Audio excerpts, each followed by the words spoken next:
Hello. Welcome to another episode, the first episode of season 2, Bop Bop. This is Sarah DM, aka DM.Seerah, and this is DM Talks, a podcast to promote well-being and assist healing, whether that be physically, mentally, or spiritually. Ultimately, we just want to be seen in our entirety, and this podcast hopes to show listeners how multifaceted they are. Oh, we're all at the center of our own universe, so why don't we do more to better our own existence? Bop, bop, bop, bop, bop. Virtual stage noise. A round of applause. Hello everyone, it's been a minute. Your girl's been resting, your girl's been on a break, but she's back with full force, with all the vengeance, and I'm here with a gorgeous, funny, hilarious guest. I'm so excited to introduce to you.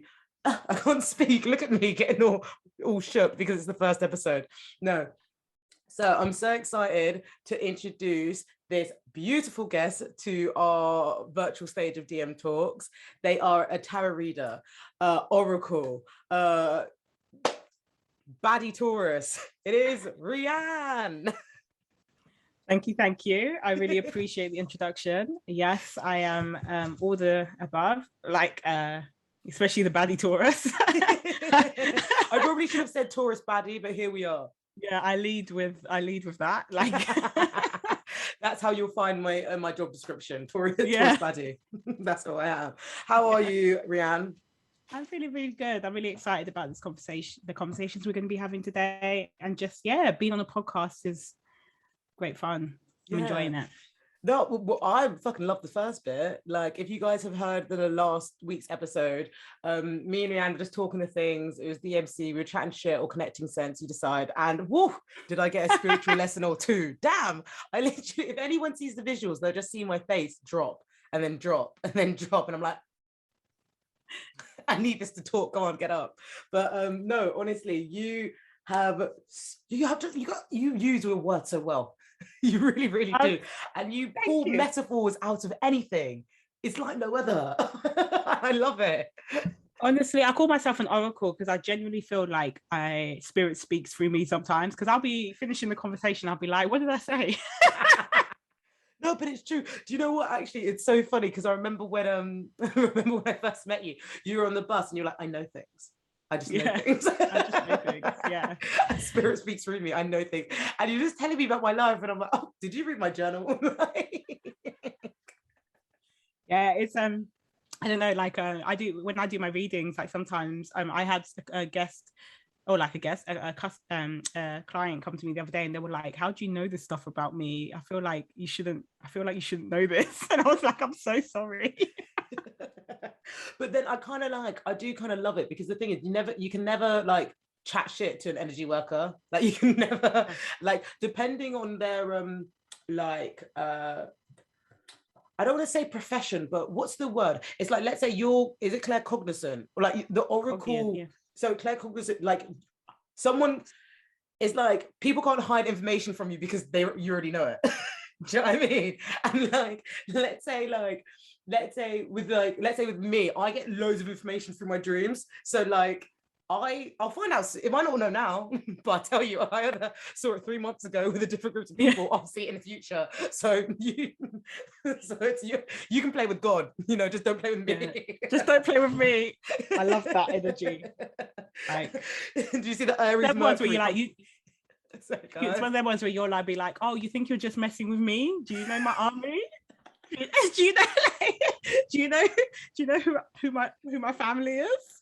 No, I actually love that you said that, because I actually screenshotted a tweet or like a meme thing from actually Spiritual Baddie, shout out Ellis. They shared this thing on their Instagram and it said, sis, you better walk into the space like we sent you there, signed your ancestors. And I was like, I love that energy. With the Scorpio season, I feel like the ancestors have just been like really present. Like I just feel like it's spiritual energy and spiritual vibe has just been so like, I'm just so ready to tap into at any point. And I think like I've been so exhausted, like spiritually, emotionally, physically, and just the just support that's been coming from the spirit realm has been wonderful. And yeah, like that same energy is like, I just trust, I have so much faith. Like I just have like being a spiritual worker just gives me like, me personally, especially the way that I am set up, like astrologically, to have like I'm a baddie, did you not know? I just have deep faith that everything's going to be okay, despite the fact that it really doesn't feel like it like anytime soon. Do you know what I mean? But yeah, it's a lifestyle, hon. Did you know? No, but I love that for you. I really do, because like I'm not even sure if I've said this to you before, but you, Ellis, the Slumflower, I want to say Pink Cat Daily as well. All of these like really influential people to like my personal development over the past couple of years have Gemini or Gemini moon in them. And I think when you have that capacity to think beyond what's presented to you, it gives you faith in different realms, or faith in different perspectives. And I find it really interesting because like, it's like Geminis are very analytical, but they're also quite visionary with their analyticalness. They're able to like, well, Sagittarius rising as well, they're able to like pioneer a new perspective, a new lane, or craft out that new lane, or craft out that new travel, or understand what's going to be needed for the travel, even if they don't know what the travel that they're going to is, you know. So I really respect and appreciate that energy. So thank you for sharing your wisdom. Oh, thank you. Like for me, like the Sagittarius rising it is that like Sagittarius energy for me is my own lane energy, and it's and I just adore that placement. In anyone, I think, like, find where Sagittarius is in your chart, and even if it doesn't have any planets, like there is so much power and expansion in that area. And I just really appreciate that. And like one strength that I love about Gemini is the ability to hold dual perspectives and dual realities at the same time, because of like the twins, isn't it? Like that's just like, and I think a lot of the time they get stick, or we get stick for like being two-faced or not being like real. But I think like when you know a Gemini, the goofiness, the authenticity, like the commitment to self is just so prominent. And I just think if you get to see that side of a Gemini, you're a real one, isn't it? Like, because it's true. That is it's just such an amazing blessing. And yeah, like I really appreciate all those things that you've said, and I'm really happy that I've only known you for like a short while, so to be part of all of those amazing names that you've mentioned is like really, really like humbling. So thank you. It's divine timing, baby. It really is. Like I'm sure I can speak about it for so often, but like just going back to what you just said, it's quite funny because I told you in the last one that my mom's Gemini, and me, even though we can argue, our arguments don't always last like long, because it's like we'll be like and then I'll look at her and she'll look at me and we'll be like, and I will just tell like the weirdest face each other up. I just keep it forward, and it's just like this goofiness, this comfort into knowing that there's something beyond what there is now, so let's just get on with it. And like that's what I just want to say. I think I've been podcasting for a minute, but I also like the fact that like since podcasting I've met different people to help the expression of things. Because I remember when I first met you, you were like, oh, so you have an overactive throat chakra, and I was like, oh, so you'd think. I was like, in places where I'm comfortable, I can talk, I can share. Like even this podcast, like this is my own platform, so me, I can talk anyhow. However, when I'm not completely comfortable, or when I'm not more settled or anchored in my body, then my throat chakra is non-existent, because I'm just there like, what's going on, and that becomes very observant. But it's very interesting because I do think it's divine timing. I think I met you when I needed to, and I think it really helped me and certain lessons in the forward. So yay to friendship. Just nearly like knocked over my microphone, like it is what it is. I mean, we've had problems today, but it's okay. It's a-okay. We push forward. And in the spirit of things, of pushing forward and good things, we go to the divine, which is a segment, which is the next segment where we nominate a good thing. And today I'm going to nominate a book. So I'm going to bring this book over. Da-da-da-da.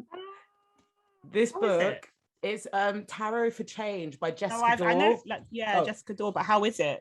Oh, so I say, like, to be fair, I've only like, I've read one page, skimmed through the books. I literally just got it yesterday because I think it was out earlier in America than it was in the UK, but I'm so happy that I have it. If I haven't mentioned Jessica Dore before on the podcast, she is an amazing tarot reader, licensed social worker, a writer, and a teacher who uses tarot in therapeutic sense, like therapeutic interventions, especially within like trauma-based interventions. And I just think she's absolutely amazing. She's actually one of the people that really, really inspired me to like use tarot more, because like I would listen to it in Kelechi's podcast, then I found Jessica Dore, and it's like, oh, you psychologist, I'm a psychologist, let's let it go on. And like seeing like the way that she's used cards to like provide assistance to her clients is honestly like so empowering and just so revolutionary, because I think for a long time people like looked, well, I mean, it still happens today, people look kind of shun their nose to cards, or they like try and like they don't agree with it, they don't want to take it value, they don't want to make sense of it. And you have this woman here who's literally used tarot cards in social work and have helped so many human beings, so many generations, and she's been able to put this framework in a very proactive, reflective, and just comforting way. It's like when you read for yourself, you're able to have like reflection with self so you can move forward, right? But then you've got this behavioral modern psychologist who's been able to understand that, but in a framework to do with trauma, a framework to do with myths, a framework to do with behavioral psychology. Like so much education, so much information has been placed in this woman's mind for her to now produce this book. And I honestly think that it's going to help so many people in the world, because like she's been able to like translate what previously people thought was inaccessible information to be digestible. And I just really, really respect her. It's using the cards for self-care, acceptance, and growth. So Tarot for Change, everyone. Like, I'm definitely going to read it more. And I'm just so excited for it to like influence my, well, readings as well. Because like, I've been tarot reading from, oh my God, it's nearly been 4 years now. Wow. In this last month was October. So it'd be 4 years that I've been doing tarot readings for, or like been reading cards for myself for. And the growth that I've seen for myself has like expanded so much, let alone since having readings done by the people, or like widening my knowledge with books like Jessica Dore or different philosophers and such. So I'm super, super excited to get involved. So yeah, that's my nomination. Amazing. I think that would be really helpful for like for me to read as well, because I do coaching techniques using tarot, right? So like I use spirit to guide like people through transformation process, which a lot of people find difficult. And I always find it fascinating when people use tarot in like in things that previously might have seemed so far removed from spirituality, such as like mental health, psychology, etc. So like, yeah, I'm really interested in having a look at that. That sounds amazing. Honestly, like I'll let you know what it's like. And it's just and I love it because look at all these illustrations, like look at the world. Wow, beautiful. So I just want it as an emotional support book now, so I'm gonna buy it anyway. Even if I never read it and it's in the sides, I was like, this is my new emotional support book. No, honestly, like it's just so pretty. And I just love how like she's gone through it. Like she breaks down different ways of how to get to know your cards, the architecture of the deck, like how to use this book. And then she goes through with like each, let's say, so that's the illustration that you have on one side. And then she's got maybe like 2 pages of how she's like interpreted it. So it's just so nice. Like, I'm not sure, have you ever seen her newsletter? No. Like I do follow her and I like read her posts, but I've never signed up to the newsletter, but I definitely will look into it. Sounds amazing. No, honestly, like her newsletters are sick. Like she's actually just moved to like audio newsletters as well. So that's really helpful. Just to like, listen to something on the go. And essentially like she'll have, let's say, 6 cards out, but it will just be a massive story, and it's wrapped with philosophy, myths, like just so many books and so much information, so many quotes that are just weaved in and out. And then you'll just see in brackets like, oh, the Tower, or brackets, the Strength card, or brackets, Four of Cups. And it's just like, through her sharing her wisdom and her knowledge, she's been able to place the tarot spread, but in a different like form. And I just find it really cool. Yeah, like I said it before in like the DMT, like it's DMT. No, No, DMT is a form. It's a form of drug. It's like, that's narcotic. Well, I think DMT is like something that people drink. I swear it's like proper like it's like a hallucinogenic. Yeah, it's a proper hallucinogenic. Yeah, basically last week look at me, I said I was talking about how I love myths and stories as a way to understand archetypes. So like already I love that idea of that, because I just think they add like so much meat and depth to like the cards and the tools that you use. So yeah, I look forward to like having a read and engaging with her work more. Was it her? Yeah, it's her, Jessica Dore. I'll send you the link because it's sick. What is your nomination for the Divine? My nomination is actually like a person, like a single person as well, but like it's basically from this publication of like Black Joy. I don't know if anyone has seen this work. It's been out for like a few weeks now, but there's a part of the work that I do a lot of the time is working with nature, because I really believe in like cycles and like how nature can be such a wonderful aid to like our spiritual practice and growth. And there is an essay in here by Mel Zawusu, which is called My Ancestors Whisper in the Trees, and it's finding solace in nature.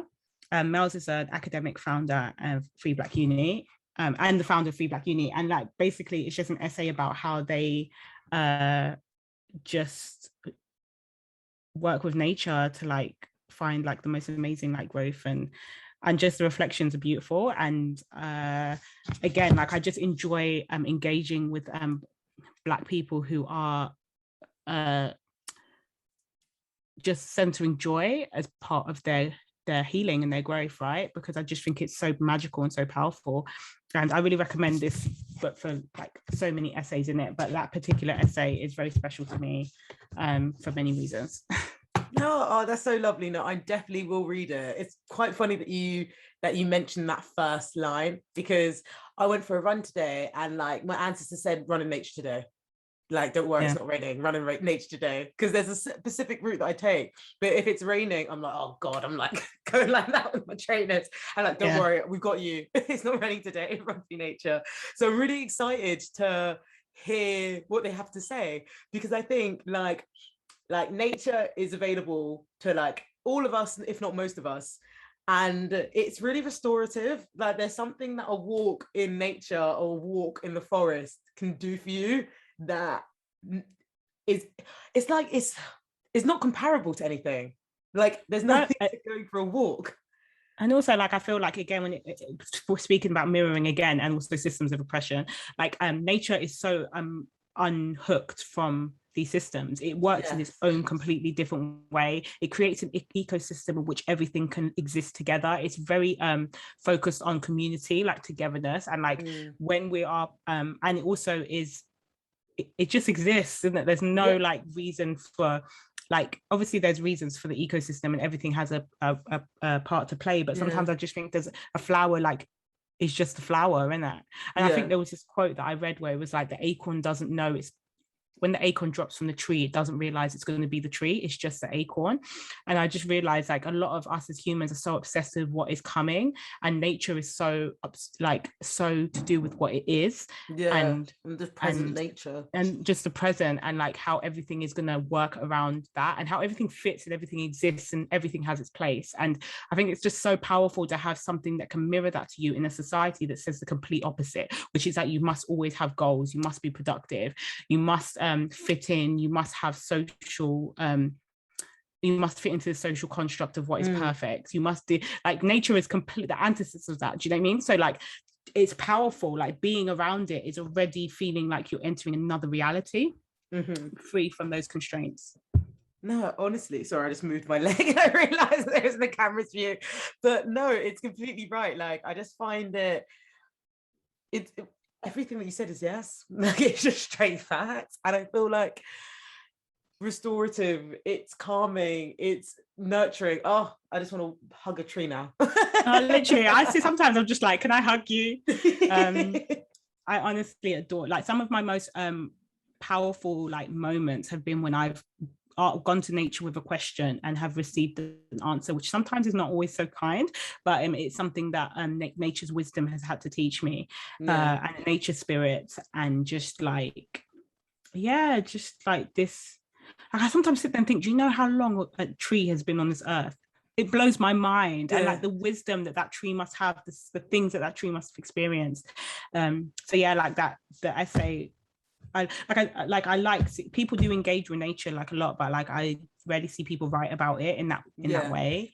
So I found it really powerful as a joy practice to talk about us as Black people being liberated, especially if it's a land that, again, we're not from. Do you know what I mean? Like, it can be hard sometimes to engage with it, but we belong anywhere where our feet are. We belong, and there's space for us. Do you know what I mean? And the earth doesn't discriminate if we're like of African descent, like doesn't care, like, do you know what I mean? I truly believe that. I mean, some people might disagree, but like I don't. And I when I'm like outside and I'm connecting with that spirit, I feel connected to every single bit of the earth, because it's all one, isn't it? Like, it's like the hologram theory. I always say, like, this one thing I say, like how like everything exists in itself and is part of itself, right? So like, when we are connected to the earth, we are part of every part of that earth and part of every part of this universe as well. Do you know what I mean? It's just such a beautiful moment. It really, really is. No, honestly, it just sounds, it's very warming. And I loved your nomination. I'm definitely gonna have to give it a read. It's even now you're talking and I'm just looking at all my plants like, oh, babes. Yeah. Look at you. To be fair, I do feel quite sad for this plant because like a spider got to it, so it made it a bit sad on the leaves, but then it's fine. We're going to pull through and you're going to get better. I got you. But like, again, nature is such a good segue to what we're going to be talking about, because at the moment we're in descent into winter, right? As autumn. So like, it's now a time where everything is kind of dying, and like nature is kind of like losing that like life force. Do you know what I mean? And not in like a negative way, well, it's but like in the a way fall, where isn't it? It's literally the fall. It's part of the process. It's part of the process. We all go through death rebirth processes, like the earth, like the earth does. And what is it we're meant to be learning in that stillness? Do you know what I mean? Or in that process? Are we meant to be learning at this point in time? Because there is a perfect moment in every point of time. And it's funny that you say that, because you've got Kalechi's Spiritual Seasoning for the Soul Oracle deck, don't you? Yeah.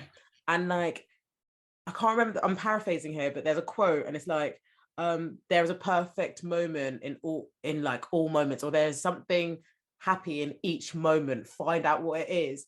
And I really reflected on that today, because even when you think things are going off or going weird or going whatever, going walla, like when it's not working to your best degree, there's still something that is really appreciated in that moment. Like, even now, I'm trying to practice gratitude more, because gratitude will help you change your mindset. It helps reframe your mind. And I literally just had to break it back, make it really simple. I'm grateful for the time that I have to create. I'm grateful for the space that I have to create, because sometimes I've been so hell-bent on doing things a certain way that I haven't been able to do this thing, or been so distracted, or be so less motivated. Like right now, I'm literally just being held, and like, that's something to be grateful for. And that's the perfect moment in the moment that I have now, regardless of how my mood might influence that moment, Yeah. Staying in the moment is like, obviously, like normally the foundation of most healing practices. Like I think like nearly every single healing doctrine that exists talks about the moment, like right now, because it's the only time it can change. Exactly. And I think like gratitude again is such a, like, again, I totally agree, a powerful practice. Is sometimes very hard to like do.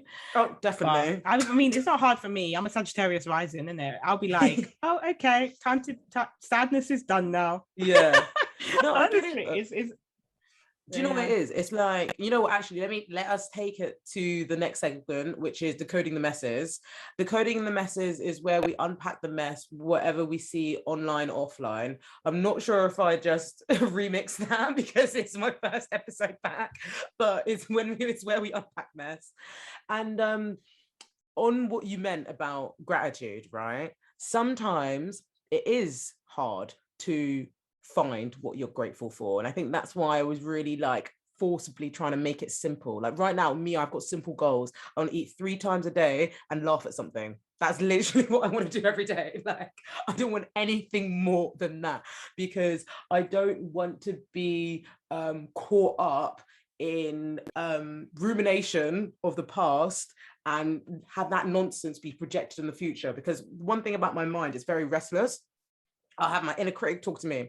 I'll have my ancestors talk to me. I have my psychic abilities talk to me. I have my mum's voice talk to me. I've got all of these voices just talking to me. And it's just like, shut up. Shut up. Because I can't hear what anyone's saying. I don't know if I'm going mad because there is so much information that's coming in my mind and it's just all too much. And like in those moments, in that moment, actually, because it's a moment that I've had to come back to so much times, like quite a few times in my life, I'll become very like angry at myself and quite annoyed at myself, because it's like, raw, have you actually changed? Have you actually grown if your mind is just as restless as you were 16? You know, like I can be proud of myself because I'm not moving in the same way that I was when I was 16, but because there's certain physiological symptoms or physiological like behaviors that aren't working in a way that I would like to, I'm criticizing myself. But then you could even say, oh, maybe it's just misregulated nervous system. So it's being showing compassion to yourself to understand that you're gonna have to take it day by day. Therefore, my simple goals of eating and laughing.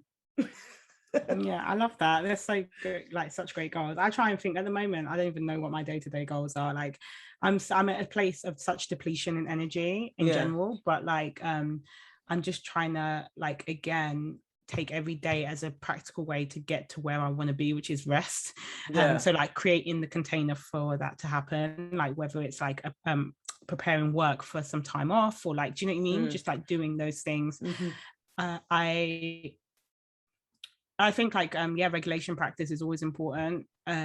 Compassion is always important, like you said. I always look at my past self and I'm just so grateful for the decisions they've made for me to come to today. So like I think that's it's a way that I might call show myself gratitude. It's just be like, wow, like look how lit you are now, like and again, even if I fall back into some patterns of negative patterns, I'm just kind of like, oh, but you know what, you did okay, you're doing okay. Like my internal voice is very gentle to me, but it took me like 5 years to get it to this point of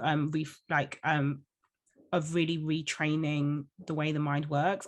One of the things I always say is like I don't know who the philosopher was, but they said, I think therefore I am, right? And it really created this like wild idea that like we are our thoughts, which we're not.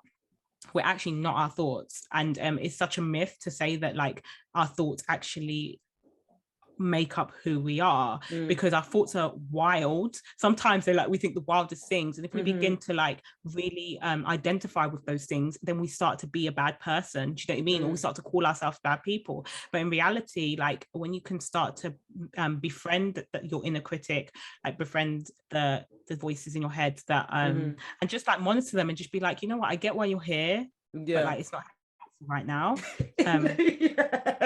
It's so funny that you say that, because well, 2 things. Kevin Morosky has a affirmation deck, and one of the affirmations said, oh, you don't have to believe everything you think. And I remembered I pulled the card literally just before I had a shift, and it just helped me ground me so much, because I literally just came to work, I wasn't feeling too great, pulled out an affirmation, and it was like I read it in their voice, and it was just like, oh, okay, it's not that deep. We move. No, like, you know? honestly, like I think a lot of the time we identify with our thoughts so much, and that's why we beat ourselves up so much. And then in reality, like our thoughts are literally like versions of ourselves that have been created to protect us, but also are not serving us right in this moment. And like and I think another thing is to just really realize that as you grow, and like you said, like I sometimes think, have I not changed since I was 16? As we grow, our limiting beliefs become so much more smarter. So as we get smarter, our inner critic and our limited beliefs get smarter. So therefore, like, it feels like, so they will engage with us with different ways and take us back to the space we need to be. Literally, like I've done this so many times throughout the recording, and the people are visual. But the thing is, I'm doing exactly the same thing as if we were talking. When we just go out and chat and we just next to each other, you say things, and then it's like a eureka moment, and I'm like, oh my god. Like my self-living, like my inner critic is so fucking shady now. It's so fucking shady, but it's shady in like the most slice way. And it's like, oh, like before it was more of a shout, but now it's a silent, oh, so you're gonna do this then, you know? No. And I'll get annoyed at myself because I was like, wow, I thought my intuition was the person that's supposed to talk to me in a silent voice, just a silent knowing. And now the shady shadow is now coming to me. And you know what's so funny as well? You know how I was talking about all these little voices in my head and stuff? I've got a Leo moon. My Leo moon is a backstreet driver, right? It's a great time, but it's a backseat driver. So it's like, oh, you're gonna do it like that. Oh, okay. Yeah. And then add shadow into the mix. It's game over. And I'm so overburnt. I'm just like, you know what? I don't want to do anything. Throw the tarot cards away. I'm done. And it's so hard. And the thing is, when you bring that neurodivergence and other aspects into it, it's hard to give one size fits all, what's the word I'm looking for, solution. I'm also neurodivergent, but I think for me, like, again, it took me such a long time to really like sit with my thoughts and just observe them and begin to be like, okay, this is how this part of me moves, this is how this part of me moves, this is like, and literally start filing it into like different parts of my head. So then it became like a filing process where it was like, okay, this is my inner critic, this is how they communicate, this is like my past self, this is how it communicates, this is like my inner child, this is how it communicates. Do you know what I mean? And like, do I need to listen to all these things? And then I created this new voice, which was a voice that I created to mother myself because of my lack of relationship with my own mother. And that voice is so gentle with me. So like now I'm at the point, like when I'm very overwhelmed, I bring up that voice first and it'd be like, Reanne, it doesn't feel okay, but it's okay now. Like, it's fine. You're not a bad person. You just made a mistake. Like, we can deal with this. And like, I remember speaking to my partner and being like, I was speaking to myself out loud, and I was like, do you know, this is how I was so proud of myself, because I looked at them and I was like, do you know, this is how I speak to myself all the time inside my head? And they were like, what? They were like, that's how inside your head sounds like? And I was like, yeah, it is. It's really cute. I've created like such a cute relationship with the inner critic is all of a sudden just turned into like this mothering, wonderful person that just nurtures me. And like, it took years of like real self-development and self-healing and self-worth to change that relationship. But also, like, obviously with that, it's not a constant state. None of this is a constant state. Healing is a constant discipline. Like trauma. I like how you said that. Healing is a constant discipline, because we always have to say healing isn't linear, but like sometimes hearing isn't linear. I want to bloody like I know, do you know what I mean? It's like, I know the system, so why can't I just let it be the system? But I love how you said healing is a constant discipline. It shows you that it's a working attitude that I need to be proactive with. Like, you can easily fall back into spaces. Like, I was talking to a friend of mine who's also Sagittarius rising, and we were talking about how we deal with like our deep depressions. And this might be like really like a controversial thing to say, but they said it to me because I was like, kind of like, oh, I find it like, I also have very like, I have trauma in it, and it's quite deep trauma and stuff, but like the way I've dealt with it has always been quite like, it's more like a fawn process. I'm more of a fawner, people pleaser. That's kind of where I went to. What does fawn mean? So fawn is when you try and appeal to other people. So you've got fight, flight, fawn, and a freeze, right? And like, people will fall into one of those trauma categories, like is the way they react. A lot of the ways that we understand trauma is fight or flight. So society shows people. Yes, sorry, carry on. You're just giving me ideas. I'm just going to be quiet and write them down. So fight or flight. But like with fawn and freeze, like they're more they're less known about, because they have less like destructive like outlets in a sense, if you know what I mean. Like Mm-hmm. they're more likely to keep people in a certain space than to get people to just like take drugs or blah blah blah. Like it could be different things. I'm not like I'm not generalizing. It's a very simplistic way to put it. Yeah. Like to try and like explain these things in like in the podcast would be so hard without it being the whole topic. But but like thank you for sharing. Yeah, so I have more like a fawn response, like a people pleasing response, and like I've completely lost track of. Don't worry, it's fun. You were talking about you're speaking with your Sagittarius friend about depression. Yeah, and my Sagittarius friend, fawn. and they were like, I was like, I've never really gone into like, I can't go into a depressive state for too long for some reason. Like I'll do it and I'll be like, okay, I'm going to get up now. Yeah. And I don't know, it's something, I think it might be the Gemini moon that allows me to be able to just like, be like, okay, I've done enough of this. I want to do something else now. Right. And they were like, every time they get into like a depressed state, there's a point where they make a conscious choice to go deeper into it. Mm-hmm. And they were like, and it's not that choice is what takes them to like deep depression or deep sabotage. And they were like, and they were saying, I'm not trying to say that that's obviously an easy choice to make, but they know themselves that they've made that choice. And it really made me change the perspective of how I deal with like these inner things, because I was like, oh, so like that means that sometimes it was a strength and something that I did and a choice I made. Like, do you know what I mean?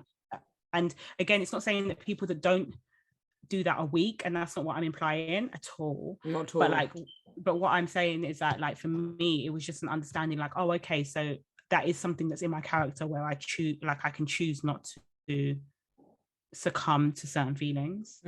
No, like, thank you so much. I don't know how that's gonna come across. No, I appreciate it because it just shows you how like like you said earlier, one size doesn't fit all solutions. And I love how you're able to like just be so proactive with your choice. Because look, it led you to this, not as in this podcast, but like it led you to the person that you are today. It led you to developing that compassionate, nurturing self-talk that you have today. And also my friend is also extremely compassionate, and they're also amazing in their own right. Like, do you know what I mean? Like, so that those things didn't stop them also for reaching that. It was just a different process that we had to do, and different challenges. Because for me, for example, my ability to be in my head and do that also stops me from connecting to my emotions sometimes, and could be a drawback in that area and can affect my interpersonal relationships. So like, again, healing is so varied for everyone, and one thing that might seem like a strength to another could also be a weakness. It's just all so like nuanced. Like it's so really nuanced. really is. And I appreciate that you shared this, because whilst you're talking, it gave me a flashbulb moment. But I was like, no, Sarah, let Reanne speak. I'm gonna fucking write down, we're gonna talk about it later. Because like I think a lot of like, I'm an Aries, innit? I'm an Aries, so we fight, we see war, and I will conquer. But then I'll also be so fast onto the next thing to allow myself to get over something. You know, I'm not technically getting over it, but because I've got a distraction to help me move through it, I think I'm over it, right? And I think that's why when I was got into university as well, it was such a shock to me, because I was trying to change my mindset. But I also, I'm learning, I do recently that I've had an ADHD assessment, and telling you guys now as well, DM Talk listeners. But I bring this up to say that there are so many more moments in university where I froze instead of where I fought. And it challenged my whole entire being, because I'm a fighter. I confront, I deal with it, then I leave. I might not leave it well, but at least it's confronted, you know? But it was like this whole sort of weird relationship with my mind, because I'm trying to change the mindset that got me here, because I knew what got me here isn't going to help me there, you know? But also it was triggering in other aspects of myself, because similar to you, I like, as in like depression and stuff, like sometimes I get like tired of my depression. Yeah, I do. I have a thought in my mind where I'm like, I'm bored now. And it's not even like, and I'm not trying to be like I'm just literally like, oh, I'm depressed. And I'm a person that's very comfortable with depression. I want to make that very clear. Like, it's part of I've come to terms with the fact like that language and like language and part of the process, the death, rebirth, shadow process for me is to become depressed and process things in that depression, right? Yeah. But like sometimes I'll just be doing it and I'll just be like, okay, what's next? Like, and I don't, and I just like, I don't like that state anymore. I want to do something else. But that something else could also be equally as destructive. So it doesn't mean that it's like transcendent and you'll just become like an angel. It's exactly just that. No, but you're literally speaking on my life, because like there'll be times, because like I'm quite fast, I'm a go-getter, like I'm very energetic, and then in my depression I'm literally in slumber, and then I'm like, well, I'm bored of the slumber now, like what are we gonna do next? So I go and do my things, and maybe one thing that I do actually kind of like about my depression is that it's made me such a reflective and self-aware being. Like, it sounds really, really like counterintuitive, but my depression has given me this sense of reflection like no other. Like, sometimes it can be a bit too critical, and that's what we're working on now, but the way that I talk to myself now compared to when I talked to myself when I was younger is completely different, and that is because of the self-reflection that I've allowed myself to have. Also, empathy for other people. Wow, like nothing teaches you empathy like freaking depression. Like, honestly, sometimes I walk around and I'm just like, oh, like I feel people's pain before they even feel. I'm just like, oh, like. No, you're killing me, because now when people are like, when people like claim, well, I'm not, to be fair, I don't know if you're on TikTok like that, but like I'll be on TikTok and they'll be like, how to deal with being with an empath. Da, da, da, da. And it's like, babe, like I don't want to claim that. I've been in those trenches. I do not want to be there. I do not want to absorb the emotions of others. It's strenuous. Yeah, like it's a lot in it. It's a lot. Sorry, go on. I also think like sometimes like when are you absorbing and when is it just the other person projecting? Like, again, like what that part, you know what, I'm not sure if Leona or someone else said this, but it's like, you're growing when you realize you could be like, oh, why am I feeling like this? And it's like, whose energy did I pick up on? Or whose energy is this? Yeah, who is this? Like, why is it here? Like, no, I don't. Yeah, it's just it's a lot. Like, for me, one of the things I had to learn about myself through the healing process is to avoid my own pain. I will help everyone else with theirs. And it's turned me into, and this is Pluto energy, so like a lot of Pluto energy, in which I've been learning about recently. Mm-hmm. And Pluto energy loves to like be the martyr, innit? Like, loves the wounded like, healer, literally right? just be there, just like, oh yeah, no, the Chiron's a wounded healer, but like bad. Pluto is like so like Pluto like has like a lot of like dark, like likes to connect to people, and like I don't know, it's just, well, no, maybe it's like where Pluto is aspecting in my chart. It might be Pluto Cancer aspect, not like a general thing, but like I will put myself in positions of just like helping so many people that then when I'm tired and run down, I'm resentful for the fact that like no one else is helping me, and I'm like, why is no one helping me? And it's just so frustrating. Like, again, it's navigating like depression, trauma, like pain, like your own feelings, other people's feelings. It's just so much. Like healing is, again, like just a whole degree of like knowledge and learning. And again, it's so, like I said, it's a constant discipline, but it's also so tailored to who you are, your experiences, that no one else can really like tell you what to do. And that's why, like, no. And even though I do believe that we all have, like, for example, there's practices that can work for like in a sense, like the way they work for you might be different. Like, do you know what I mean? We have to kind of like pick and mix what will work for us. And that's why I've tried so many different disciplines. I love that. Pick and mix, joker. Yeah, I've tried so many disciplines in my life to try and find a healing method that works for me. And I think now, and all of them at the right time, like divine timing, have been the perfect thing I needed then. Do you know what I mean? And it's so like I've just learned so much, and a lot of my wisdom and knowledge has come from all of those different schools of thought and learning, and just seeing everything, I think, from a spiritual perspective and also from the systems perspective. Those two things have really helped me a lot. No, amazing. Well, I guess one of my first questions within Decoding the Messes is, how would you describe your shadow work practice? And for those who don't know, could you let listeners know what is shadow work? Okay, so like the shadow has like many names. Like it's not like a new concept. It exists in so many different philosophies, practices, stories, myths, and normally it will be things, it will come across as the dark side, your demons, the shadow, the underworld, the id. Do you know what I mean? Like it's got so many different like ways, and basically what it is it's in a really complex way, the shadow is the shifting and the changing of our ego consciousness. So basically wherever our ego is, it creates like a darkness, and that darkness is whatever's not part of that, like, do you know, not part of what the ego deems is correct. So that's a very like psychological like explanation. A really good way I just said like I'm here with ad-libs. The forefathers of like psychology, Jung and Freud, spoke about shadow a lot. So like Freud was like the super ego, the ego, and the id was the shadow, like basically.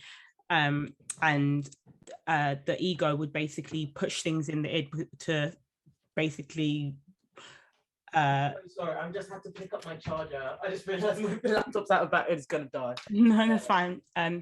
To basically just support like the ego, what the super ego wants. So things will be put into like the darkness, do you know what I mean, which is the shadow aspect. And basically like the shadow can change depending on how we select and edit our experiences. So for example, what looks good, what society deems as good. So like I would always say, when my process of doing shadow work is understanding what society is kind of pushing down as an expectation on us, how we're showing up in that, and then what we're pushing to the back to to not like show. So and the thing is, when we start healing, we are seeking the light, because light work, do you know what I mean? It's something we're very aware of, but the closer you get to the light, like anything that we see, the bigger the shadow, right? Because you begin to like get rid of the stuff maybe that you don't want, but just because light creates shadow in it. And this is the duality of our existence, and duality of shadow work and light work is that one cannot exist without the other. And if you seek one without seeking the other, you're going to create a bigger version of the other thing, which is the shadow. And I find when a lot of people are doing healing or light work, what they do is they cast a bigger shadow, and then it just catches up with you. Jung said a quote basically that was like, gee, would you rather be whole or would you or good? Do you know what I mean? And a lot of people seek goodness. I love that. Would you rather be whole? Would you rather be good? Love that. Yeah. And what it is like what shadow work is basically becoming whole. Yeah. So it's about doing the work that makes us understand every single aspect of us, and like allowing us to be able to see the parts of us that might not seem more welcome. And why those things that are not welcome. And the important thing to understand about any shadow work is that when you are doing shadow work, you're bringing the light to the shadow, and therefore it is no longer in its worst possible, it's not its worst possible form anymore, because the light has been introduced to it. So it becomes better just by you drawing your attention to it, because then you are able to see it in the best light, right? As in, when you don't, and you continue to turn the light away, that thing will just grow and get uglier and get bigger, and then it will overcome everything, and then it will become an eclipse. Everything will be in darkness, because oh my god, it will just overcome everything, right? Yes. So when you unify the shadow into your life, it reduces the potential of harm to you, like and to others, right, in your relationships and stuff like that. So like how I personally, so that's like, does that make sense as an understanding of shadow? Do you get like that? Like, it makes complete sense. I'm literally here typing away, because I'm like, if it looks like I'm on my phone, I'm sorry, it's just I need to write something down before I lose support of it, because you're coming with facts. Yeah, like, and I really like when we look at like sun sign astrology as well, and this is a thing, like when we just focus on sun sign astrology, and it's actually like this book, Alice Sparkly Cat, she's got a book called Post-Colonial Astrology, and she talks about like sun sign astrology, and she talks about how like if we only focus on what the sun is doing in our chart, we are ignoring what it's not doing, what it's putting in shadow, right? And therefore, if we do that, like we're not approaching, we're like ignoring, like I think like a massive part of like the potential harm of like the sun, isn't it? Like we only the sun as like this life-giving thing, but sun creates shadow. What the sun is not shining on, there is in darkness. And that means that there's bias in anything that you're doing, especially when it comes to healing, because it's creating like, this is okay, this is not. And I just like and yeah, I just was blown away by this idea, because I was just like, yeah, like, so even things that seem really positive, like healing, growth, if they are not including things that even, for example, are not even bad. This is what you've got to take into account. It could be things that are not even bad, but parts of yourself that are neutral, but they're in the dark. And then what do? They become untamed because they are not being pruned, they're not being controlled. And then the shadow will just eat them, and then they'll just become like problems, right? So that's also another thing that could potentially happen. So my personal like shadow work is basically kind of just paying more attention to what I like, the things that I think things that annoyed me and things that I didn't like. It's very like a simple process. Like shadow work is very simple. Like first of all, it's like, why does that annoy you? Because it lives inside of you and you do not like it, and it's annoying, it's twinged at you, and you're just like, oh, okay, like and then just like your annoyances, the things you dislike, the things that like get on your nerves, can be quite a good insight to your shadow. Another thing that could be good in a good insight into your shadow, or for me, is things that you do that other people shame you for, right? And therefore you push them away because you didn't want that to be at the forefront, right? So for example, if me being self-centered, for example, or outspoken or too much, you know, like too much, a lot of people are told they're too much, right? So they push that too much, they push that too muchness into the shadow, and then they become miserable, right? And because they're not expressing themselves, when all they have to do is move the light to the too muchness, and then they become charismatic. They become people that can like literally take over rooms. They become people that can do you understand what I mean? And that's the power of shadow work. It's like integrating that part of yourself, pruning it, because obviously in its raw form it is not perfect, it is not useful, right? It is too much, it's speaking when you shouldn't be speaking, it's doing like whatever it is. But when you can like refine it and like introduce it into your life as a positive, like as a joyful part of yourself, that becomes your superpower. It literally, and I think a lot of our superpowers sit in the shadow, because I think like society, again, these systems of oppression will project to us what they want us to be like and who they want us to be, and then we will just be like, okay, if we don't conform to this, we will be banished by society, or be again banished to the dark. So we banish authentic parts of ourselves to those dark spaces, and then we become miserable, or we become we become manipulative, or we become healers that are bypassing real harm that happened to people. We become people that can't sit with people in their darkest moments, because we cannot integrate our darkness into that experience, right?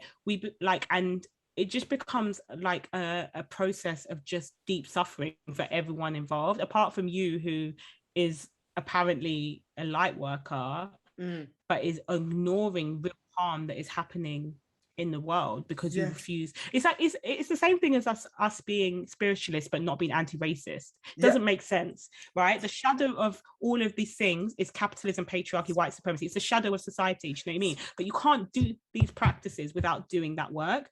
And when we do that, we become, it's half truths. We're not speaking truths, because again, darkness is part of the process. Darkness is created wherever we shine the light. It will always exist. It would just never not exist. Do you know what I mean? So my practice is like on the smaller levels, paying attention to my things that I do, like challenging myself constantly, like with thoughts, beliefs, recognizing and realizing what systems are projecting on me and whether that is actually in alignment with me, and then being as authentic as possible. That is shadow work to me. Authenticity, like showing up as myself, and like seeing everything as a potential superpower, seeing everything as a potential good, seeing everything as a potential, like, just way to change the world. Do you know what I mean? You have literally given me goosebumps. You have literally given me goosebumps. I was just thinking, the oracle. Like, I literally was like, let God speak through you. I'm out here like, yes. And you know what? You so many gems in the passage that you just mentioned. I'm going to speak of two, and it actually really backs one of my theories. So you were talking about how people being too much, right?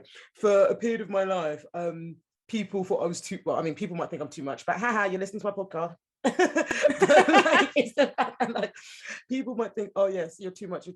So it made me like shrink myself a little bit and become a bit like reserved. And then I was like, you know what? I don't even like the people that I'm fucking too much about. Let me go find my people, and then we can all vibe and be independent together. So when you spoke about that, it really, really like resonated with me. But then you started talking about systems of oppression, and then I was like, oh, now I need to get my notes out, because I've got a theory for you. I've got a theory. It's a bit esoteric, but here we are. Okay. Oh God, I love the esoteric. I'm like, see, now I'm here for it.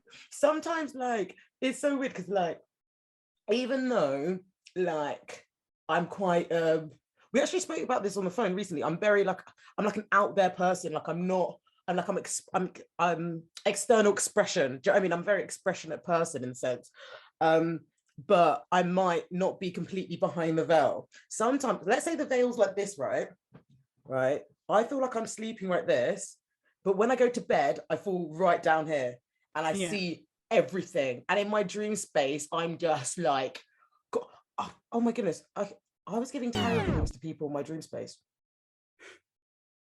Like, what? Do you know what I mean? And like, I bring this up to say, information is provided to me in dreams. I'm not allowed to share all the information I find because I still can't make sense of it, you know? Or like, let's say if I want to talk about it, something in me is like, don't share yet, you know? So like, I'm still trying to like, get more, I don't want to say wiser, but get a bit more comfortable with the tools that I'm being given, because right now I'm just, it's just coming in, and it's coming in hot. And I'm just there, okay, like, so this is it.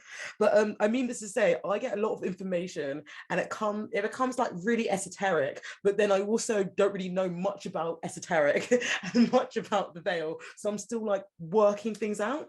But this is one example that I can share with you that I believe my like human experience let me come to this experience. So let me carry on. I'm going to read you my notes. So the system of racism, aka white supremacy, I'm literally shaking, sorry. The system of racism, aka white supremacy, right?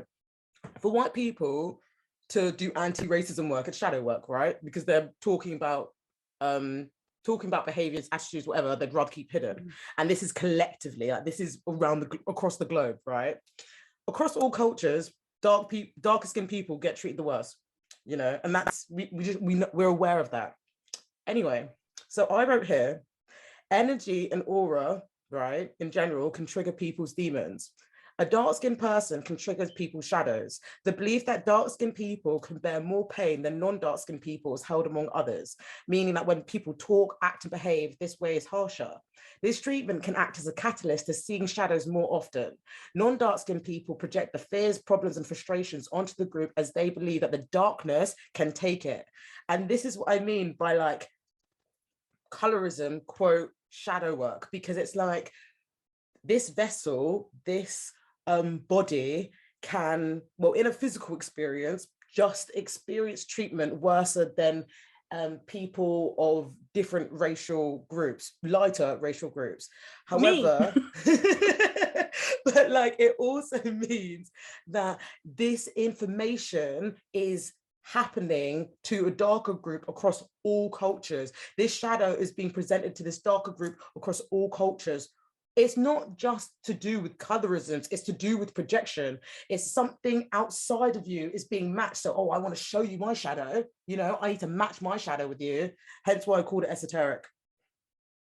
So I'm really like, I don't know if I'm just like missing, I'm not understanding, or like No, things are not. don't you worry. Don't you worry. The thing is, What you're saying is I was that kind of dark shaking. skinned Sorry, go on. people.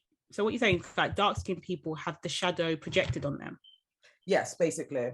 Yeah, I'm saying by on. non-dark skinned people, specifically Mm-hmm. white people. But I'm saying in the sense of like, okay, so me and you could be in school together, right? And I could see a teacher dealing with me differently than they are dealing with you. Yeah. On a physical level, colorism, right? But Yeah. on a spiritual level, it's because they're comfortable with showing their shadow to match mine.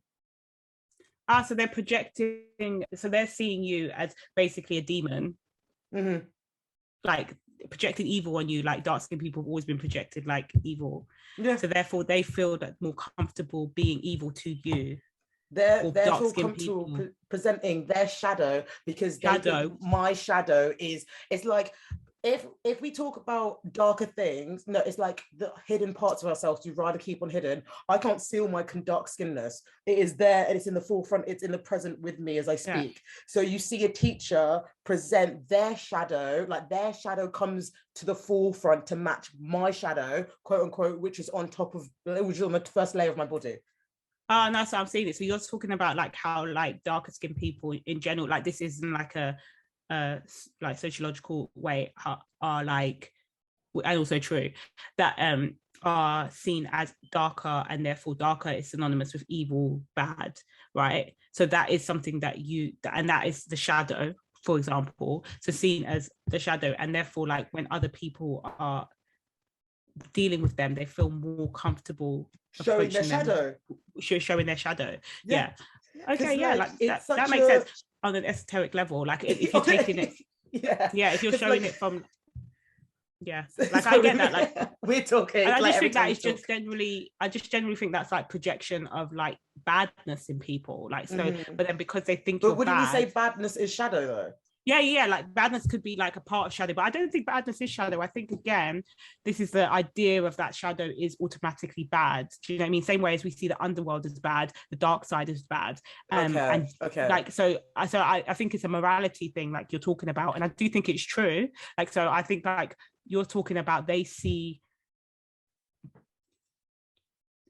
darker skinned black people, because to justify the atrocities that they did to black people, they had to demonize us, right? They had to demonize us and create us as lesser humans.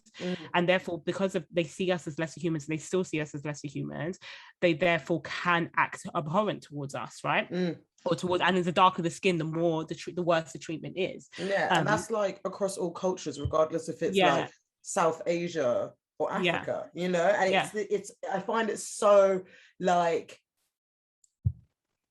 I find white supremacy such an intriguing concept, even though it's obviously fucked. It's just so weird how it's so clever. It's so clever. And that's what I think people really underestimate. Like again, white supremacy, imperialism, capitalism, and patriarchy, and how smart they are, because you are constantly, and again, the shadow work within ourselves is anti-race, internalized anti-blackness, internalized ableism, internalized like misogyny, and like, do you know what I mean? We internalize the shadow work to us is also like seeing where those parts of us that have, because if society and white supremacist patriarchy is telling you you are lesser human because you are black and dark skinned, you have to do the shadow work to get that way out and be like, that's not true. Do you know what I mean? So like, again, if we're walking around with that trauma of like, we are lesser because of what's been projected on us, we like it's, but like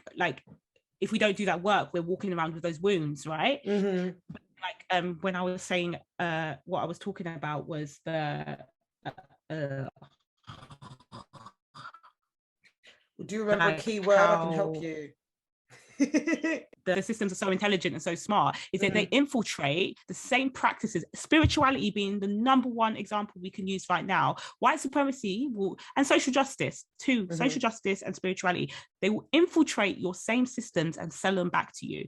They've done it with the environment. We all know white supremacist capitalism is not the way to save the environment, yet we're buying plastic straw, like metal straws. Yeah. We're buying like, it doesn't make sense. The maths ain't Yeah. mathing, but capitalism has to protect itself and make money. It's going to do that, right? Same with like white supremacy and spirituality. They want us to create individualistic light work cultures and not community-based cultures, because capitalism, white supremacy thrives in individualism. So when we're creating practices of spirituality in which we are dismissing trauma as one of the reasons why we're suffering, and instead make it a personal bad thing that you've done, right? We're creating a culture of like, it's all me, which suits white supremacy, because when you're not healing, because you're not dealing with the community aspect of it, which is trauma, you are still going to be a slave to the system, right? And that's why, like, oh yeah, sorry, that's why, like, don't you worry. that's why it's so intelligent. And social justice is a really good example. The left are now like cancel culture is a really good example. Like, cancel culture doesn't make sense in a community-based society. Community doesn't cancel people. Like, abolition doesn't cancel people. Do you know what I mean? But then you create a culture that when someone does something wrong, you say, get out. That's white supremacy. You understand what I mean? That's white supremacy. Like, and what I was going to say off of that, it's like, if people moving from one wounded places, what are they receptive to taking? They're just kind of being recycled. Taking the least. Yeah, they'll take the least. And you know what they'll do? They will buy stuff to make them happy. Exactly. And they will self-help books, the self-help industry. Self-help books. Like, we all, self-help, spirituality, even the things that sometimes some of us sell. Do you know what I mean? We will keep consuming again and again and again. And then capitalism is like, look what I've done. I've created a system of oppression amongst something that was initially created to battle me. It's so smart. And if we are not doing the shadow work, if we're not doing the shadow work of completely constantly, again, doing the discipline of healing with shadow and looking at the parts of ourselves that are aligning with these parts, so anti-blackness, misogyny, like colorism, like all these things that we are internalizing, if we are not doing that work, we are victims to white supremacy in every aspect, because it will find that part of ourselves and sell it back to us, sell the cure. It will be like, let's publish a book called Me and White Supremacy, make loads of money off it, and then you guys will not do it, but you'll buy it. Do you know what I mean? Like, and that is why you're called Re the Oracle. Like, it's just wild. Like, and that's that shadow work is part of that as well. Like, and if shadow work is not including, in my opinion, if it does not include, and if spirituality does include the dismantling of systems of oppression, then it's not spiritual work, because that is the biggest shadow that we're facing nowadays, is the fact that we're all under a system that is literally trying to kill us every day. Like, full stop. That part.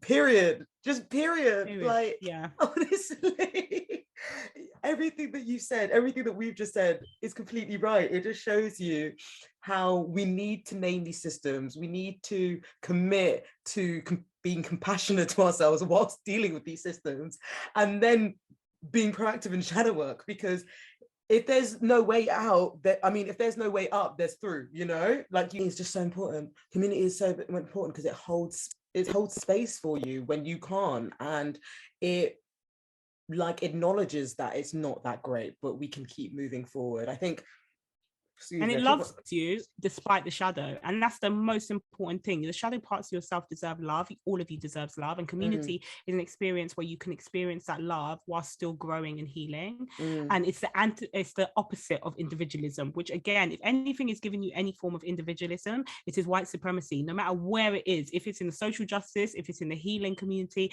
if it's saying you are the problem, it is you, it is always you, then it is white supremacy. Because it is never, we are not in a vacuum. We are mammals, we are social creatures, we are meant to be together, right? Exactly. We are meant to be doing this work together. Like, there is no way that we are, like, there's no way that individualism will solve any of our problems. Therapy on its own will not solve all of your problems if it's not dealing with these structures of oppression. Do you know what I mean? Community, like, it's a very helpful thing. I love talk therapy and I'm not dismissing it, but on its own, if it's not community based, it is not going to solve all your problems, because it is not going to acknowledge the fact that you are part of a wider system than just yourself. You could heal yourself amazingly and walk out and someone projects something on you.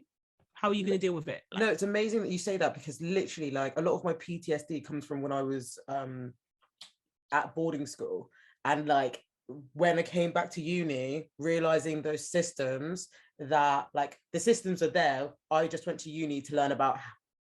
It's like, okay, so you go to uni, right? Everybody has a different subject: geology, psychology, maths. Like everybody has a different subject. You learn in uni that the world is a system, and through your subject you understand how the system is manipulated, and it set my PTSD off like there's no other, because I'm out here gaining bloody like witch sensibilities because I'm getting stronger in my fucking information, let alone learning about psychology, let alone learning about PTSD. My mind, it literally felt like my mind had exploded. It felt like the tower moment every year, because I was relearning different attitudes, different behaviors, different aspects to things, but in just a different environment.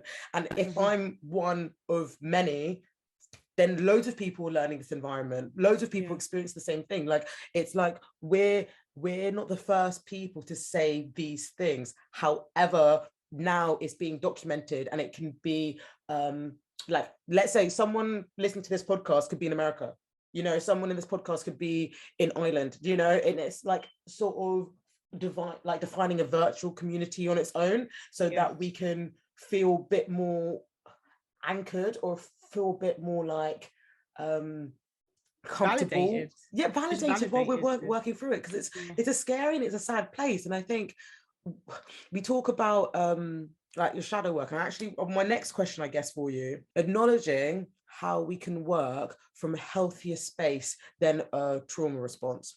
Because for a long while, obviously I was living life, but then after that bloody talk with you on that train, I started learning what parts of my personality is a trauma response and what parts of my personality is authentic to me. So like, how do you move from a place of like regulation, basically, is the question you're asking? So, yeah, like as opposed to trauma.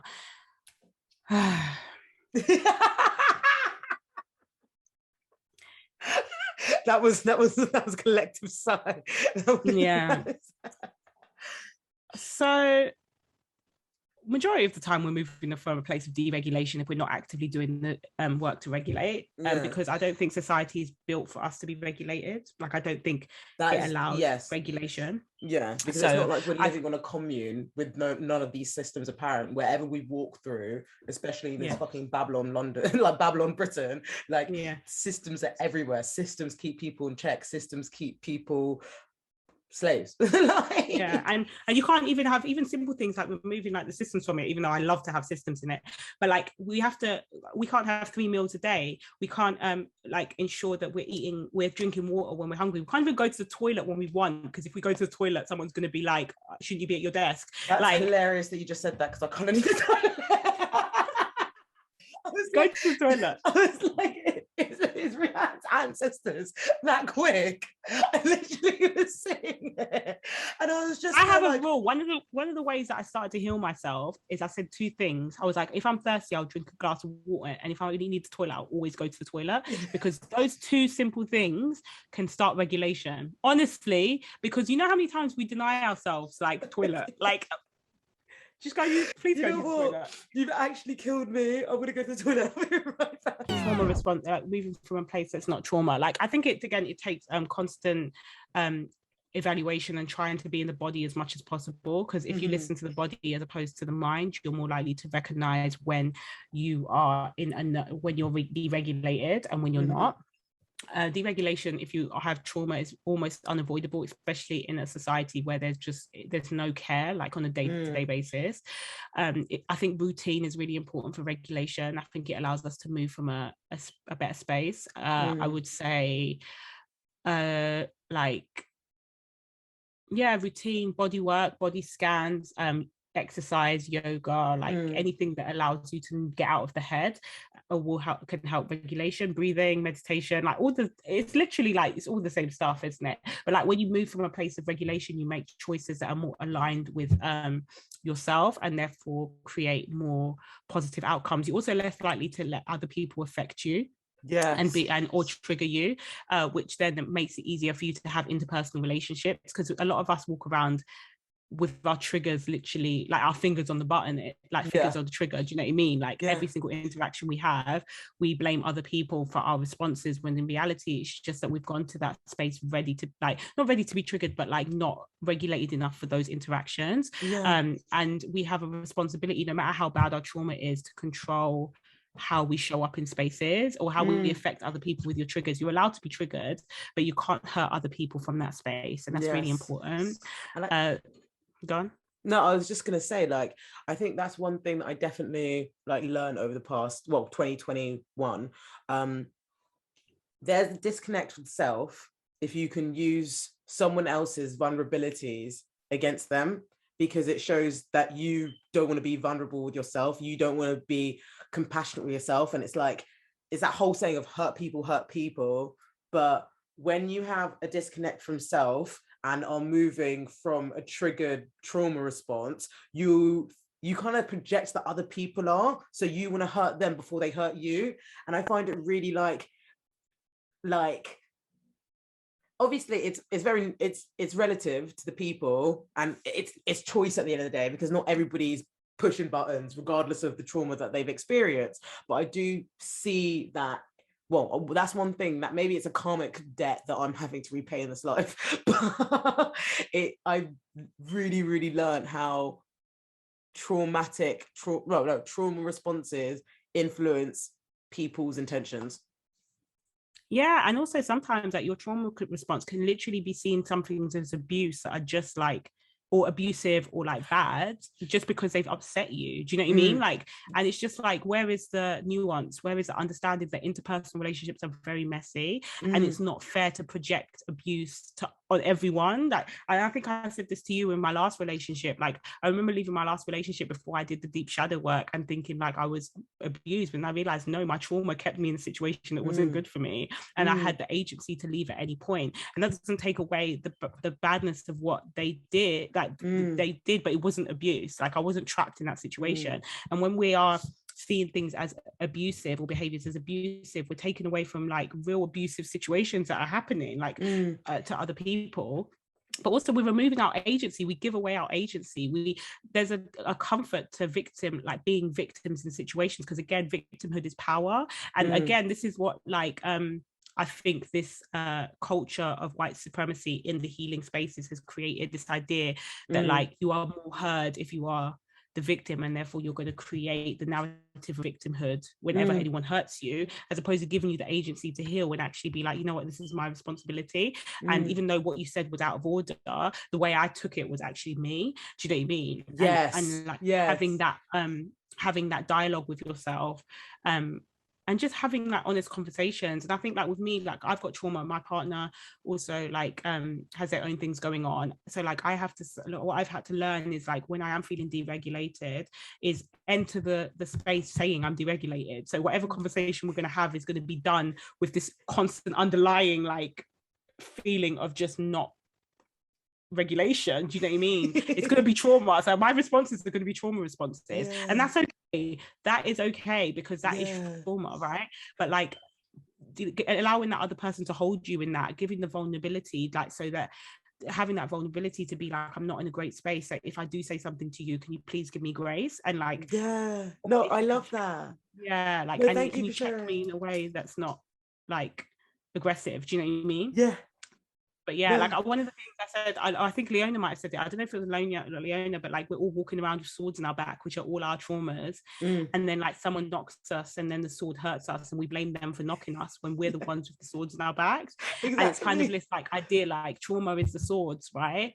And if we don't start trying to pull those swords out, or at least try and soothe those wounds, everyone is going to trigger us. Any person that comes remotely close to us will trigger us, right? Whether they're good or bad. And we deserve to be happy, and we deserve that to be tended to in the most compassionate way.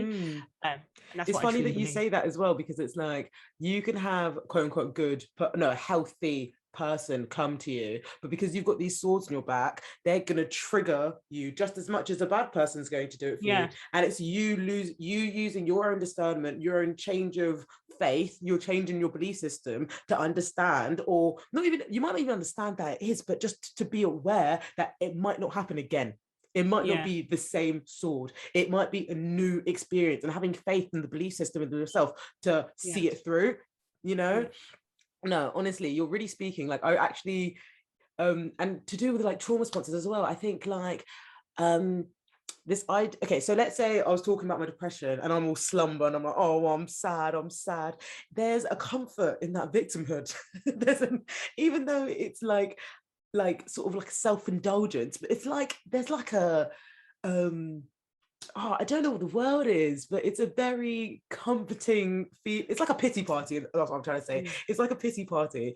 And it's like, what trauma response? No, it's not even what trauma response. It is a reflection of a trauma response, because there's something in you that doesn't feel like worthy, right? Something outside of you has reminded you of that you're quote unquote not worthy. So now you believe you're not worthy. And also, we've created a culture in which people only feel that they can be heard when they're sad, and that's sad. People should be heard all the time. Yeah. Like, and think about it when we're kids. Like, if we have a tantrum and we cry, our parents will pay attention to us. Like, if they're not consistently paying attention to us, but only pay attention to us when we're sad, that creates a culture of like, it's the neglect, isn't it? And then what happens with that neglect is when we're older, we become to understand that attention, whatever way it comes, is good. And therefore, if we're sad and someone's like, I'm sorry you're sad, like it will feed that part of us. Do you know what I mean? And again, it's really hard. It's really difficult. It is a trauma response. It is a way that we've seen how we can get help. And we need to just be taught or understand or teach ourselves that there are other ways that we can be witnessed in our joy. Do you know what I mean? We can be witnessed in our happiness and that. No, honestly, sorry, I'm just there like, yes, go on, speak. I'm giving you auntie vibes. Like, literally, I'm like, yes. I think, no, that's so true. Like, I guess one thing that I ask, I guess, to round up decoding the messes is, what's your advice from working from a place of joy? Because, I mean, this discussion has shown you that it's a bloody fight to get there. But then when you're there, it's beautiful. It's to understand that joy can exist in the chaos, and to understand that two things can be true at once, and to not feel guilty when joy comes out, because joy is very organic. And it's like, and I think sometimes we can reject it because we're in a bad place and we're like, why is this good feeling come up all of a sudden? And it doesn't, and again, it doesn't align with our current mood, so therefore we will not succumb to it, right? And my honest advice to anyone is that two things can exist to start. Understand we're so nuanced, we're so multifaceted, and we're so complicated, and that the way that we've been taught feelings exist is not true, and that we can have multiple feelings at the same time, and that joy and pain can exist together. And I think one of the hardest things is, like, for me, for example, when I was going through the grief is another one. Grief and joy can exist simultaneously. And like, when I was grieving my ex, I remember like having moments of dance parties around my flat and being like, why am I so happy? And then would go back to severe sadness. But those moments of joy fed something so intrinsically powerful, like beautiful inside of me. Transformative. And also, like, it creates a new map in your body. Do you know what I mean? Because we've got map of pain. A lot of us have pain maps in our body. We understand, like, that feeling means this, that feeling means that. But allowing yourself to have joy creates a new nervous system map, right? And then, so like, just experiencing it in any way you can, and allowing it and recognizing where it hits you in your body creates a parallel experience in the body. And it can be your saving grace for when you are, and also be the pathway to real happiness and joy. Do you know what I mean? So allow yourself to have that map, allow yourself to create that parallel reality of joy alongside your pain, and recognize it's not futile, and that your body will be seeking that as well. Like, it will be seeking joy in some way. And follow the breadcrumbs of joy, the tiny, tiny bits of joy, like whatever it is, whether it's like a spark when a certain song comes on, whether it's like watching a show and that gives you like a little bit of inner child healing, like, because it can allow you to map that. It can lead you to more places, and even the smallest sparks will lead to the fire. Do you know what I mean? Like, they can be nurtured to full flame, but they just need to be paid attention to. You have agency of what you choose to pay attention to in your body. And even though it can seem so hard, just try and recognize and be aware that joy can exist, and there is capacity for it at any point. It just might seem hard, and if you can't engage with yourself, allow other people to try and engage with that with you. And Yeah, I think joy is our map, again, our map to our authentic living. Like, do you know what I mean? Like, again, Yeah. that pleasure map is It's fun. yeah. Like, I'm just so happy that you said that. Like, I think we talked about Candice Braithwaite um Yeah, I love her. together, and she is a Black woman who works from a place of joy, and it's just so like comforting to see because she's so colorful, like so bloody colorful. Like, honestly, guys, listeners, check out her Instagram. Her kitchen is one of the most colorful things I've ever seen, and I want it. Like, I want pastel colors in my kitchen.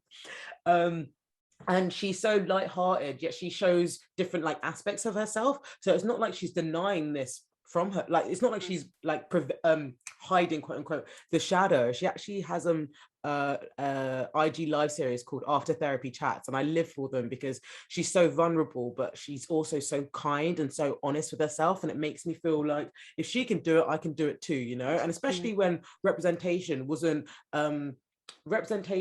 as vivid for us like now as it was 10 years ago, you know.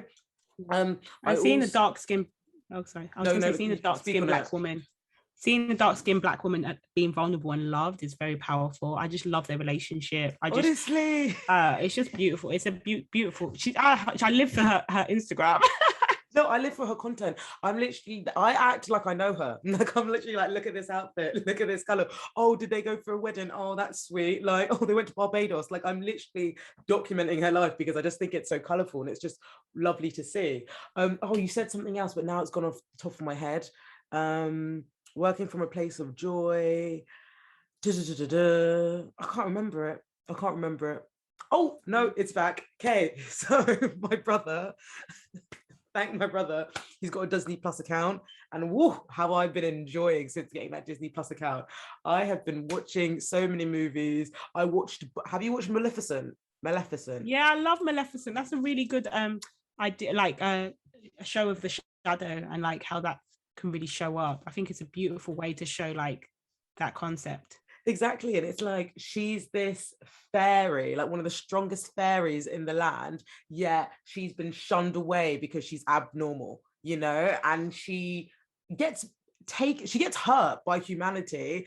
And it's like, if she wants to move mad, I kind of understand why she wants to move mad. She got her wings taken off, like, and it was in such a painful way. Have you watched Maleficent 2? Yeah. Oh, so I'm out here watching Maleficent 2. I turn around. Is there a black phoenix soaring through the clouds? I grabbed my tattoo and I was like, oh my, I was meant to see this film. I was meant to see this film. I was supposed to rebirth and find my inner child again watching this show, because I'm able to grieve in a way that is comforting, and also it like leads to my awareness, because it doesn't need to be just, you know, the phoenix soaring, finding their voice like Maleficent. It could even be Aladdin and the genie understanding that you've never had a friend like me, you've never had someone understand.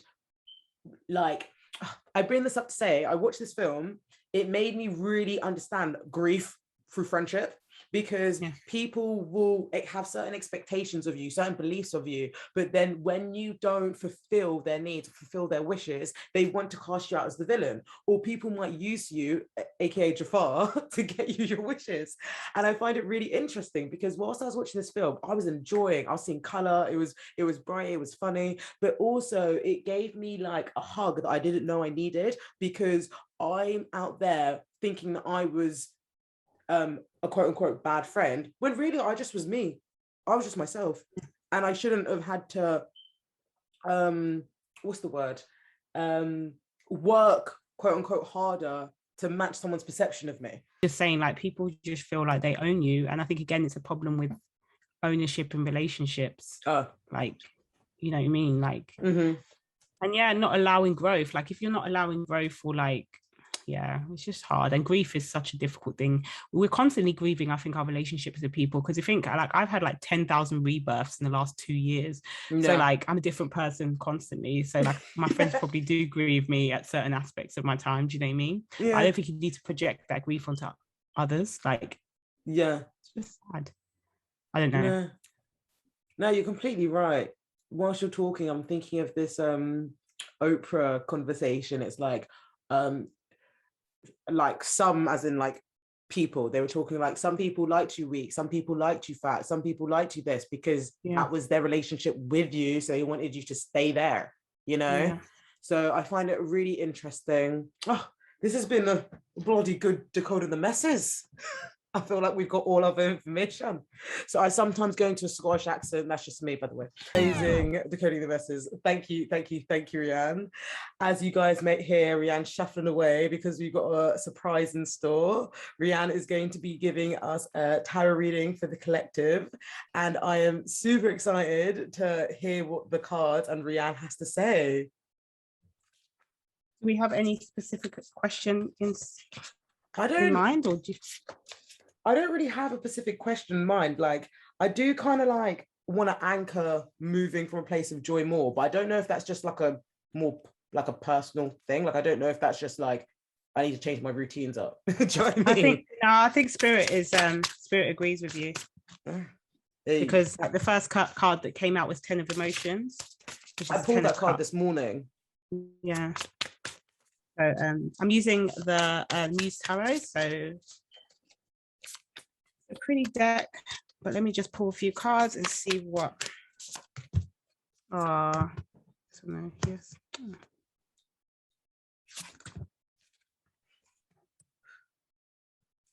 Okay, so like it feels like the overall emotion, it's a very emotional spread. Like, so again, joy is an emotion, right? So like it makes sense that would be the case. But like, so initially when I was shuffling this card, which is a 10 of Emotions, it came up multiple times. I kept putting it back in the deck, and then I was like, pulled one, and I was like, oh, of course, it's going to be the 10 of Emotions, right?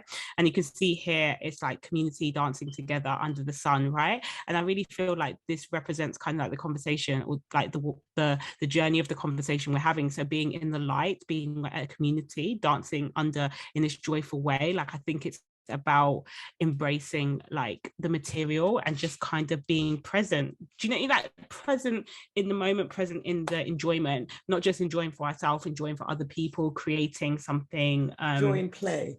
That's what I'm getting. Joy and play. Yeah, like that kind of vibe, and also just making it something that you live for. The sun is the life giver, right? And in that I could just see that, like that flower that represents kind of sunlight to me, and it's kind of like joy is life. That's kind of what I'm getting. This is one of the aspects of life that we live for, right? And like as an advice of how we do that, I got like the Knight of Inspirations, which is a Knight of Wands, and this is again a Sagittarius card for me. So it kind of things, follow your whims, follow your passions, like. And I think there is like the same way that firework is going off in the back, there is a way that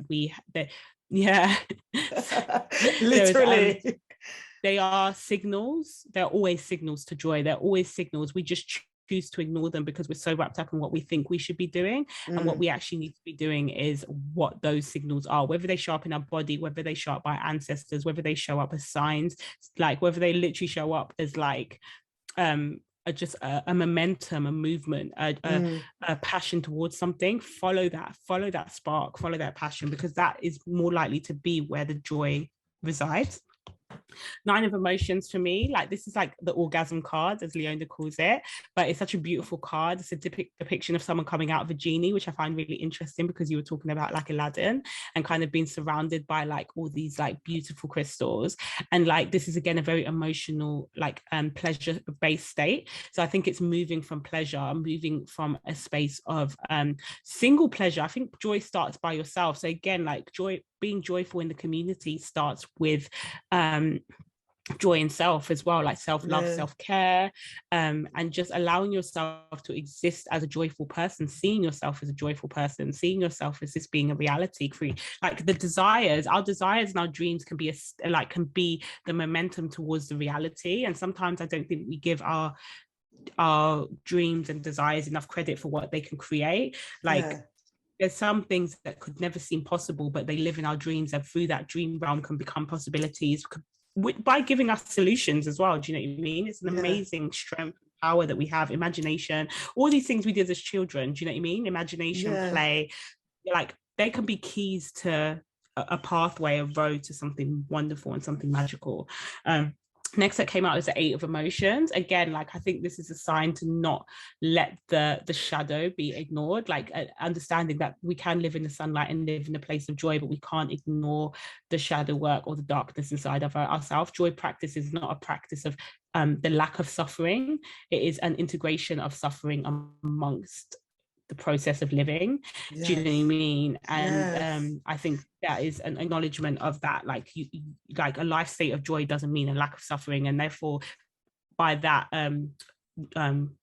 kind of theory, that the absence of joy doesn't, no, the absence of suffering, I mean that the existence of suffering doesn't mean absence of joy. Do you know what I mean? It works both ways. Yeah. Right. And I think to do this, it means like actually seeing ourselves as who we are. Again, shadow work, the five of inspirations, Yes. like not being conflicted within ourselves, trying to find our truth, like looking in the mirror. Again, this is real shadow work, seeing ourselves for who we actually are instead of what people project on us, or two, what we hide from ourselves and others. Yeah. Right.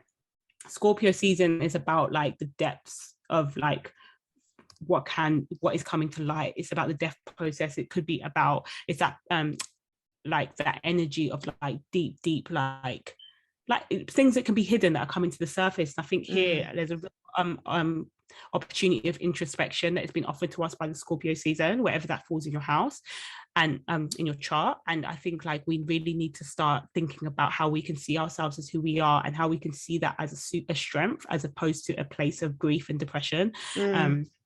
Do you know what I mean? Like, and on top of that is the moon. We don't need to know the destination. The destination is not important. To have joy, we just need to take a step at a time. We need to create the maps for ourselves. We need to create the maps rooted in joy, rooted in play, and rooted in community. And we need to have others around us that can help us find the way. And I just think there's multiple paths to get there. And it's just, it's a wonderful teaching moment. The moon is the mother, right? It's a moment of like just nurturing, a self-nurturing, self mother, like just mothering, like allow yourself to be the child and the mother in the situation. Do you know what I mean? Allow yourself to be both things. So that's the reading. Amazing. That was so lovely. And it was so like, it's quite funny because like, even though it was for the collective, like it was very resonant with me. Like I pulled cards for myself recently, and I got like quite a few of the cards that you'd mentioned.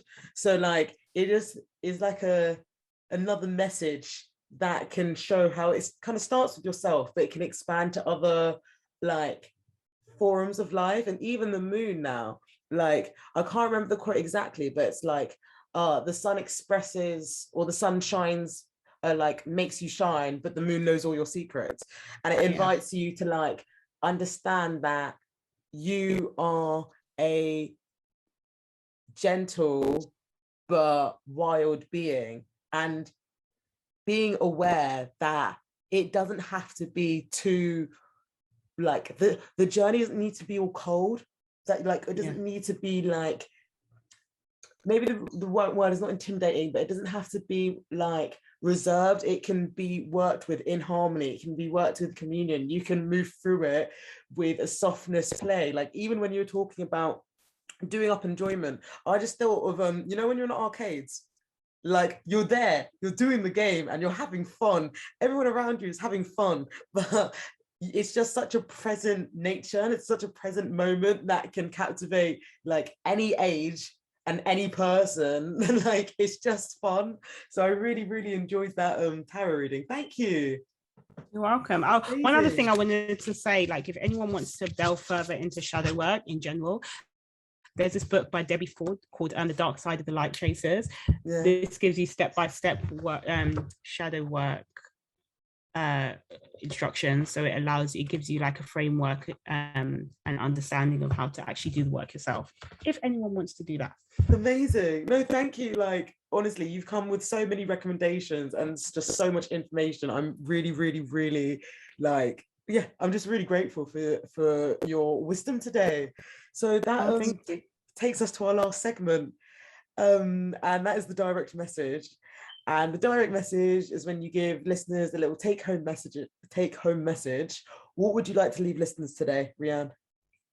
I just I think for me it'll be like no man's an island sort of vibe. So like we might feel like we're alone in like these experiences that we're going through, but in reality we're part of like a whole ecosystem of things that have happened to us, things that are still happening to us, and things that we're trying to heal from within our individual self and community.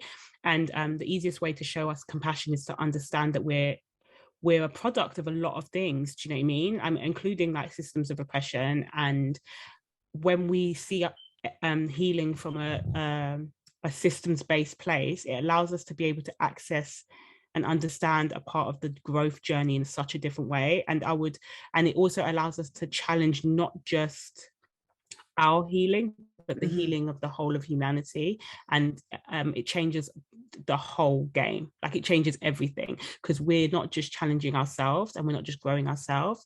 We are dismantling years of systems that have been causing us suffering and have integrated into our culture. So shadow work is part of that. Like, and all this work should always include questioning when these systems, whether you're whatever race, age, or anything you are, you can internalize these systems as well, and you can perpetuate them, right? So just always try, if you can, to do your healing journey from this understanding of how you are part of this community and how you are demonstrating those things. Amazing. Like, honestly, I could listen to you speak all day. Like, you're such a great speaker. What do I want to leave the direct message with? I guess can you hear me? Hello? Yeah. Oh yeah, no, okay, I thought it was getting... This is my internet now. Oh, I see. Direct message, DM Talk listeners. I would like to leave you... Oh, I'm not sure. I invite you to go play. I invite you to do something that is for simple enjoyment. Like, I invite you to either watch a funny film or read a, I don't know, funny book, or just anything that can be a bit different that just makes you laugh again, because like it literally can be as small as like carving a pumpkin. Like I did that like a couple of days. So exciting.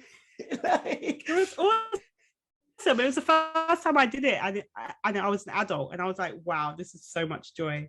Do you know what I mean? It was the first time that I did it too, and like the sheer fun that I had, the sheer just like, seeing what happens, like putting my hands in the texture of the pulp and the seeds, like all of that. It was just changing my senses, changing my environment, but in just a playful attitude. Like, I think as we walk through these systems or walk through life, we're going to need to have a playful attitude to get through it. So we might as well start with ourselves. So my direct message is go invest in some play. Go do enjoyment. Go do pleasure activism. Game. Pardon? Pleasure activism. Pleasure activism. Oh my god, pleasure activism. I love that. Have you read it? Have you read the book? No. There's a whole book. Yeah, pleasure activism. Yeah, I'll send it to you. It's an amazing book. It talks about how activism must feel pleasurable for it to be sustainable. It's just an amazing book. I'll pass it on. Oh no! Well, God, look at me getting pleasure within pleasure. That's what you call enjoyment. Oh, Reanne, you have been an absolute pleasure to speak to you today. Thank you so much for sharing your wisdom, your information, giving us a tarot reading. Please, can you let DM Talk listeners know of your information, of where to find you? Can I also add as well, Reanne is an amazing, talented tarot reader who has got various services on their Instagram page that you need to all check out. So please let them know. Yeah, thank you for that. So my Instagram name, I'm only on Instagram at the moment. My Instagram name is @ReadTheOracle. I basically just post a lot of like tarot content and just basically me be my authentic self, because I live for authenticity, and just being like a bit messy and just a vibe, right? And I would love to read for some of you if you want to do this work. Yeah, Taurus body. I specialize in shadow work specifically, or like rebirth and and just transformation. So I kind of like help people move from one space and try and get to the other side. I really enjoy the work, and yeah, like it's a vibe. I've really had a great time being here.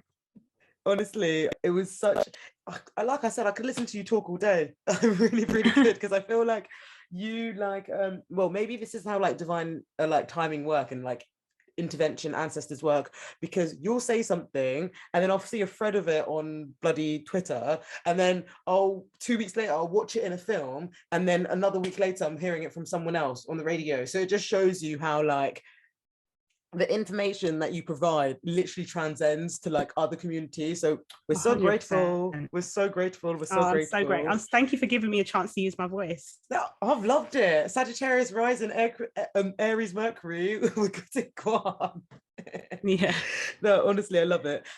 Thank you guys for all listening. It's been a great first episode back. Well, yeah, we'll see you next week with another episode.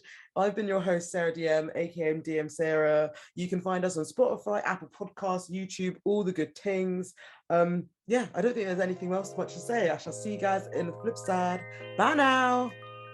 Bye.